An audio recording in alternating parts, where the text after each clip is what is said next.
Hello students, welcome back to the channel Mahadev institute of science. और आज जो हम टॉपिक पढ़ने वाले हैं वो क्लास 10th का चैप्टर है लाइट, रिफ्लेक्शन एंड रिफ्रैक्शन। सो इस चैप्टर में जो हम टॉपिक्स पढ़ेंगे, जैसे लाइट क्या है या लाइट रिफ्लेक्ट क्या कैसे होती है, उसके लिए हमें क्या मीडियम चाहिए, लाइट को रिफ्लेक्ट करने के लिए क्या ऑब्जेक्ट्स चाहिए। ठीक, तो आज हम इसका बेसिक इंट्रोडक्शन पढ़ते हैं। सो लाइट की बात करें अगर, सो लाइट क्या है? हमारे पास इस वर्ल्ड में ऑलमोस्ट जितनी भी चीजें हैं वो किसी न किसी एनर्जी की फॉर्म में है। जैसे sound, sound is also a form of energy. Light, अब लाइट की बात करते हैं। Light is also a form of energy which helps us. It is a form of energy. ये क्या काम करती है? विच helps us to see the things around us, which enables us to see the things। जितनी भी atmosphere में, जितनी भी इस अर्थ पर हमारे पास चीजें हैं, उनको देखने के लिए लाइट की हमें जरूरत पड़ती है, जो कि एक एनर्जी है। इसको हम बेसिकली क्या कहते हैं? लाइट। ये आपने हमसे पहले भी क्लास 8 में पढ़ा होगा। ठीक है, अब बात करते हैं रिफ्लेक्शन की कि रिफ्लेक्शन क्या है। What is reflection?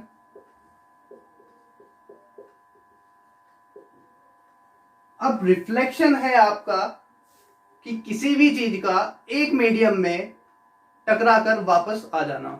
एक मीडियम में किसी भी ऑब्जेक्ट से कोई चीज टकराई और वो उसी मीडियम में वापस आ गई, इसको हम बोलते हैं रिफ्लेक्शन।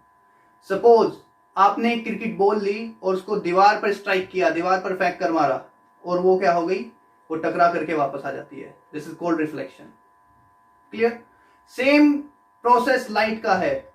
आप मिरर में अपना फेस देखते हैं, मिरर में क्या होता है? जो लाइट मिरर पर जाती है वो हमारी आंखों तक पहुंचती है और वो मिरर से रिफ्लेक्ट होकर के आती है। इसे भी हम रिफ्लेक्शन कहते हैं। इससे पहले छोटी क्लासेस में, हायर जूनियर लेवल की जो क्लासेस हैं आपकी, उसमें आप लोगों ने पढ़ा है कि रिफ्लेक्शन जो है आपके दो तरीके के होते हैं, डिफ्यूज रिफ्लेक्शन और रेगुलर रिफ्लेक्शन। अब डिफ्यूज किसे कहते हैं हम? Diffuse reflection. डिफ्यूज रिफ्लेक्शन हम बोलते हैं कि ये कोई रफ सरफेस है और इस पर लाइट इंसिडेंट हुई तो वो अलग अलग डायरेक्शन में और अलग अलग एंगल्स पर जा रही है, because it is a rough surface. यहाँ से होगी तो कहीं और जाएगी, यहाँ पर स्ट्राइक होगी कहीं और जाएगी, यहाँ पर स्ट्राइक होगी तो किसी और पाथ या किसी और डिस्टेंस से ट्रेवल होगी या किसी और एंगल पर जाएगी। रेगुलर रिफ्लेक्शन, ये हमारे पास कोई प्लेन सरफेस है और ये नंबर ऑफ लाइट पैरेलली इस पर क्या हो रही है? स्ट्राइक हो रही है, इंसिडेंट हो रही है। तो ये जिस एंगल पर आई थी उसी एंगल से चली जाएंगी और पैरेलल ही जाएंगी। इसको हम बोलते हैं रेगुलर रिफ्लेक्शन। ठीक है, ये एक पैटर्न में आई और उसी पैटर्न के साथ रिफ्लेक्ट बैक हो गई। अब एक साथ रिफ्लेक्ट हुई, ये आपका मेन है रिफ्लेक्शन में, और एक ही एंगल पर रिफ्लेक्ट हुई। तो सबसे पहली चीज है हमारी रिफ्लेक्शन क्या होता है, उसके बाद हम बात करेंगे आगे की। तो बच्चों, रिफ्लेक्शन होता है the bouncing back of light.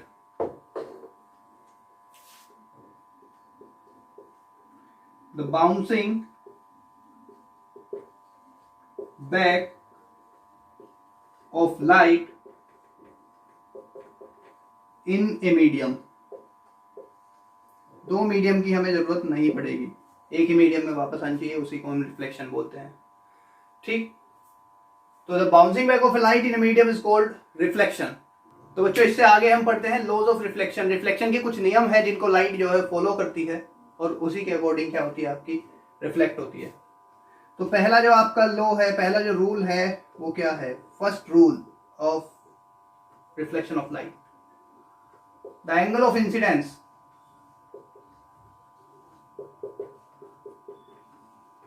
is always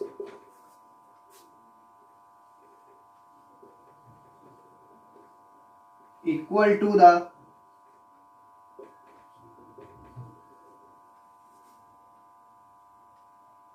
angle of reflection.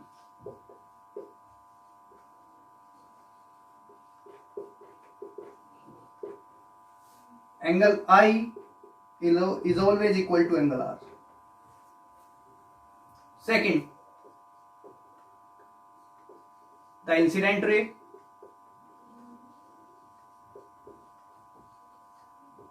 normal ray and reflected ray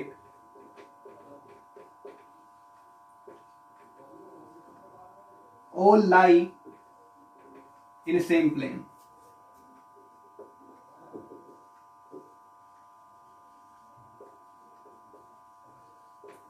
ये तीनों जो रे हैं आपकी, ये एक ही पॉइंट पर एक ही प्लेन में लाई करती हैं। ये दोनों लोज हैं आपके। अब ये तो हो गई याद करने वाली बात कि मैंने लिखा और आपने याद कर लिया। चलिए अब इनको समझ भी लेते हैं, क्योंकि सुनी हुई चीज हम भूल जाते हैं और जो हमें बोर्ड पर दिखाई देता है उसको हम ज्यादा अच्छे से याद रख पाते हैं।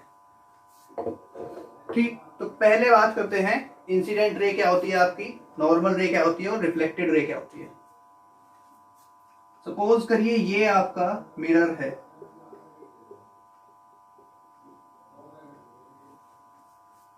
या इसको भी छोड़िए, आप जनरल वे में जो आप घर पे मिरर लेते हैं उसको ले लीजिए, प्लेन मिरर।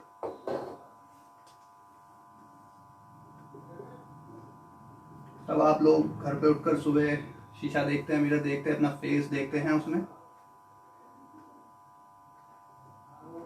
तो बच्चों ये हो गया, हमने इस पे डाल दिया 90 डिग्री। ठीक, बीच में एक स्ट्रेट लाइन खींच दी। हमने कहा कि ये कोई लाइट रे आई और इस पर इंसिडेंट हुई, कितने एंगल पर, I एंगल पर। रे कब बनेगी, जब आप इसको डायरेक्शन दे देंगे और जब आप इसको कोई किसी एक डायरेक्शन में ये जा रही होगी। अब ये है आपकी क्या 90 डिग्री की रे, जिसको हम बोलते हैं नॉर्मल, नॉर्मल रे। इसको हम बोलते हैं इंसिडेंट रे, जो आकर के इस पे स्ट्राइक हो रही है। अब यहां से टकराएगी जो रे, ये हो जाएगी आपकी रिफ्लेक्टेड रे। ठीक है, ये भी किसी एंगल पर रिफ्लेक्ट होगी, इसको हम बोलेंगे एंगल ऑफ रिफ्लेक्शन। क्लियर?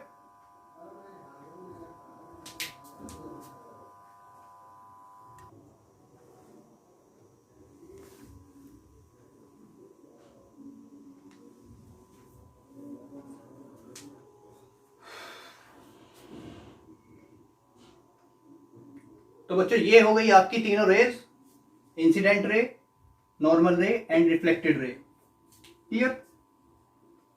अब बात करते हैं इस रूल की। देखिए ये आई इंसिडेंट रे और यहां पर टकराई, तो इस पॉइंट पर लाई की। अब यहां से ही क्या स्ट्राइक कर रही है आपकी नॉर्मल रे, और यहां से स्टार्ट हो रही है आपकी क्या इंसिडेंट रे। सो तीनों रेज जो है एक टाइम पर एक पॉइंट पर रुकी हुई है, या वहां से स्टार्ट हो रही है, वहां पर एंड हो रही है। तो इसको हम बोलते हैं the reflected ray, incident ray and normal रे ऑल लाई इन ए सेम प्लेन। क्लियर? अब बात करते हैं रूल नंबर फर्स्ट की। इसको फर्स्ट लिख लीजिए, सेकंड कोई दिक्कत नहीं है।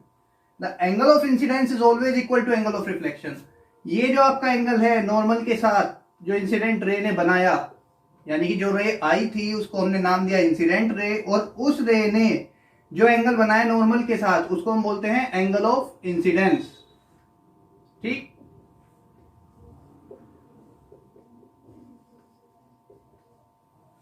और ये रे जिस पर नॉर्मल के साथ जितना एंगल रिफ्लेक्टेड रे ने बनाया, इसको हम बोलते हैं angle R, angle of reflection.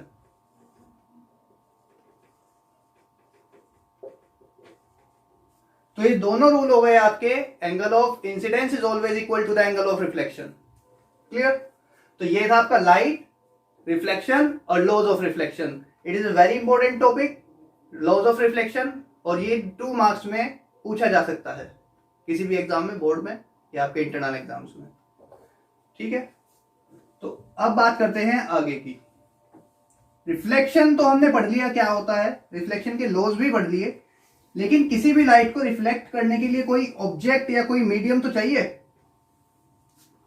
और इस चैप्टर में जो हम मीडियम कंसीडर करेंगे या जो हम मीडियम लेंगे वो मीडियम है आपका स्फेरिकल मिरर्स। जैसे आपने अभी प्लेन मिरर पढ़ा, इसी तरीके से होता है आपका स्फेरिकल मिरर। अब बनता कैसे है मिरर, स्फेरिकल शेप हम उसकी कहें तो ये आपने कहा कोई ग्लास लिया हमने, उसका इतना पोर्शन कट कर दिया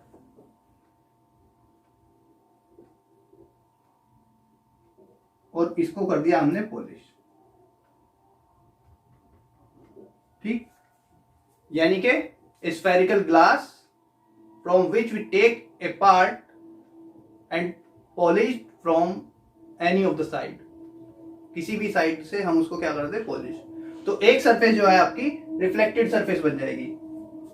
सेम प्लेन मिरर में भी यही होता है, एक साइड आपकी पॉलिश होती है और दूसरी साइड आपकी रिफ्लेक्टेड सरफेस कहलाती है, ठीक है।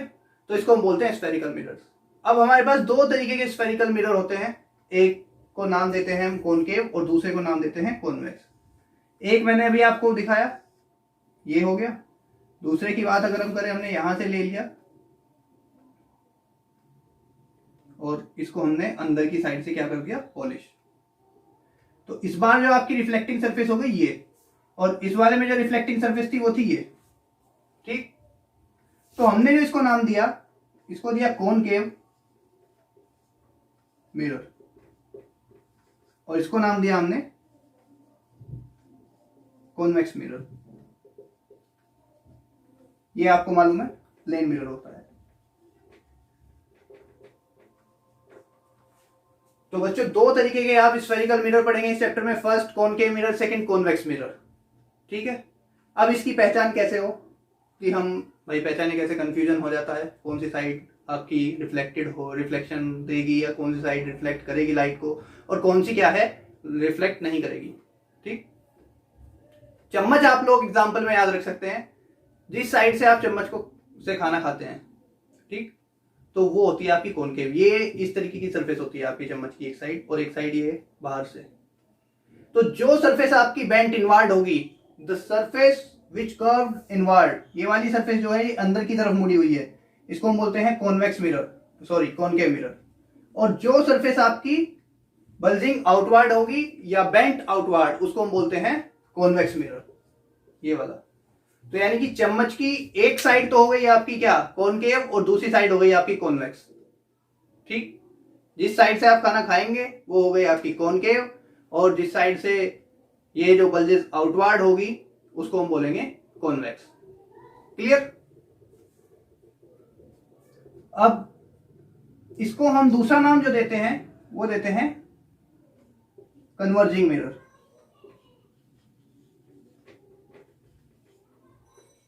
कन्वर्जिंग मिरर क्यों कन्वर्जिंग मिरर बोलते हैं, ये किसी भी रे को जो है अंदर की साइड रिफ्लेक्ट करता है, यानी कि ये रे आई उसको कन्वर्ज करेगा, ये रे आई इसको कन्वर्ज करेगा ये, ठीक। इसको हम बोलते हैं डाइवर्जिंग मिरर। कई बार क्वेश्चन में आपके साथ आ जाएगा न्यूमेरिकल में कि डाइवर्जिंग मिरर है, तो कंफ्यूज नहीं होना है, कॉन्वेक्स को ही हम क्या बोलते हैं, डाइवर्जिंग मिरर। ये आई लाइट और ये बाहर की तरफ डाइवर्ज हो गई, ये लाइट आई ये बाहर की तरफ चली गई, ये बाहर की तरफ मुड़ी हुई है, तो इसको हम बोलते हैं कन्वर्ट डाइवर्जिंग मिरर। तो यानी कि आपने दो तरीके के मिरर्स पढ़े, कॉनकेव मिरर और कन्वर्जिंग मिरर, और सेकंड कॉन्वेक्स मिरर और डाइवर्जिंग मिरर। क्लियर। तो बच्चों इस चैप्टर को आगे पढ़ने से पहले हमको कुछ टर्म्स पढ़नी पड़ेगी स्फेरिकल मिरर से रिलेटेड, ठीक, जो 1 मार्क्स में क्वेश्चन पूछ भी लिया जाता है। तो सबसे पहली टर्म है आपकी पोल। अब इसको समझने के लिए आप कोई एक मिरर ले लीजिए, ये ले लिया हमने कॉनकेव मिरर, ठीक है।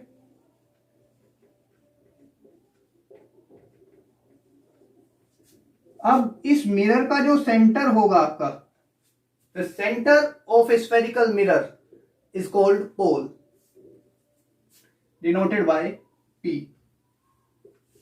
The center of spherical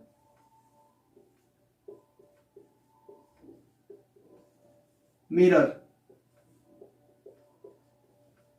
is called pole. It is denoted by P। तो बच्चों नेक्स्ट है आपका इस प्रिंसिपल एक्सिस। नेक्स्ट जो आपकी टर्म है प्रिंसिपल एक्सिस, तो इसको हम कैसे डिफाइन करते हैं? A straight line passing through the center of the spherical mirror or pole, इसको हम बोलते हैं प्रिंसिपल एक्सिस। एक लाइन जो 90 डिग्री पर या नॉर्मल पोल से चली जाती है और centre of the spherical mirror के, उसको हम बोलते हैं प्रिंसिपल एक्सिस। तो ये हो गई बच्चों प्रिंसिपल एक्सिस। अब हम बात करते हैं सेंटर ऑफ कर्वेचर की। सेंटर ऑफ कर्वेचर हम किसे कहते हैं?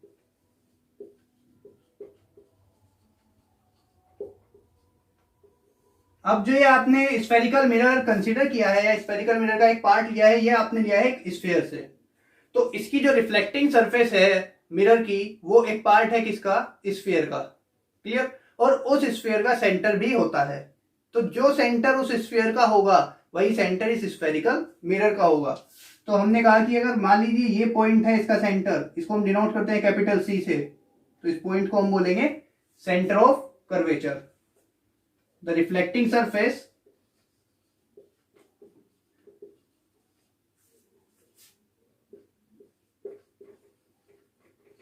Of A spherical mirror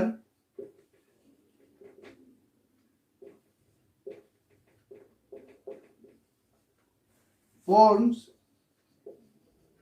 a part of sphere.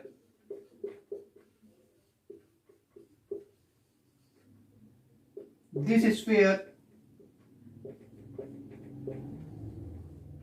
has a center.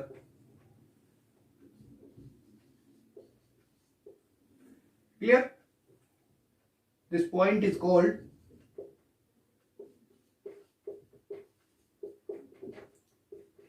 Centre of curvature. इस पॉइंट को हम बोलते हैं centre of curvature and it is denoted by C, और ये कॉनकेव मिरर के लेफ्ट साइड में होगा, यानी कि आउटसाइड द मिरर होगा। ठीक है? इसी तरीके से हो जाएगा आपका कॉन्वेक्स के लिए, जब आप उधर की साइड इसको देखेंगे, क्योंकि ये क्लोज हो रहा होगा दूसरी साइड में, और जिस साइड में क्लोज होगा उसी साइड में उसका सेंटर होगा। ठीक? इसके बाद हम बात करते हैं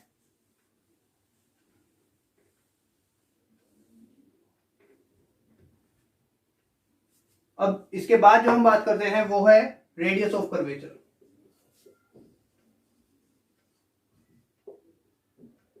रेडियस ऑफ कर्वेचर हम किसको बोलते हैं?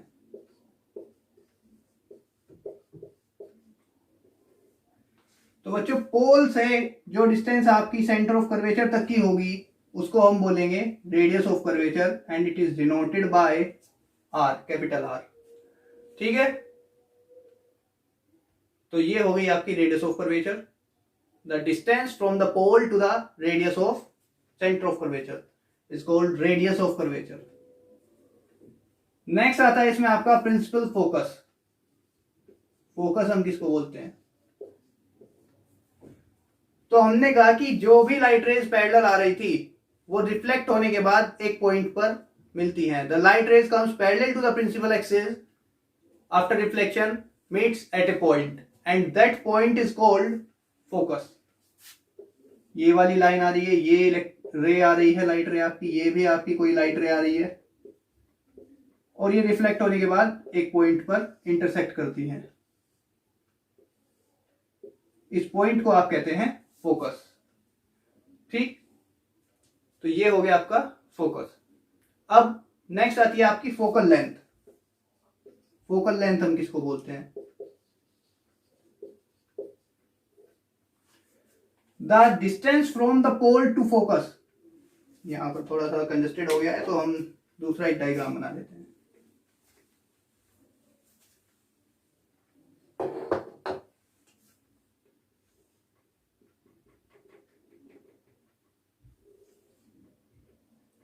ये हो गया आपका सेंटर ऑफ कर्वेचर और ये हो गया आपका focus. So the distance from the pole to focus is called focal length. तो जो पोल से फोकस तक की डिस्टेंस होगी उसको हम बोलेंगे फोकल लेंथ। क्लियर? एक और टर्म इसमें बचती है, उसको हम बोलते हैं अपर्चर।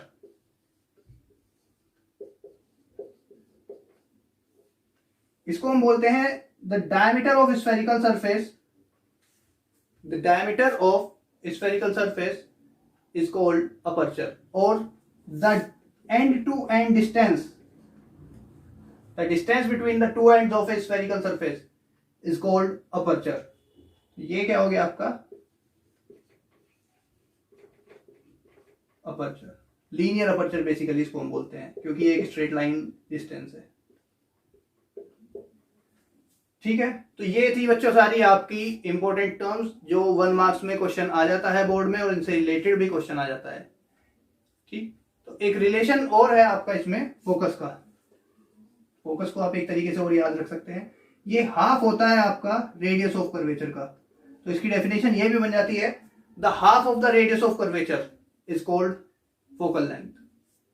तो इनकी जो है बहुत ही सिंपल सी डेफिनेशन है, 1 मार्क्स में अगर आ जाती है तो बहुत आसानी से आप इसको लिख सकते हैं। ये आपकी सारी इंट्रोडक्शन हो गई लाइट की, और इस चैप्टर में यूज होने वाली सभी इससे रिलेटेड टर्म्स की। नेक्स्ट वीडियो में जो हम बात करेंगे वो करेंगे rules of image formation and image formation की जो आपकी कॉनकेव और इस कॉन्वेक्स मिरर की होंगी, उनकी हम बातें करेंगे। ठीक, और उनको हम समझते हैं कि कैसे बनती है इमेज फॉर्मेशन, या कहाँ किस ऑब्जेक्ट की इमेज बनेगी अगर हम ऑब्जेक्ट को किसी पोजीशन पर रखते हैं। तब तक के लिए आप इन सभी टर्म्स को पढ़िए, एनसीईआरटी में बहुत अच्छे से इनकी डेफिनेशन दी हुई है, या आपके पास जो नोट्स हैं उनसे आप इनको पढ़ सकते हैं। And if you like this video please share and subscribe my channel for more videos. जय हिंद।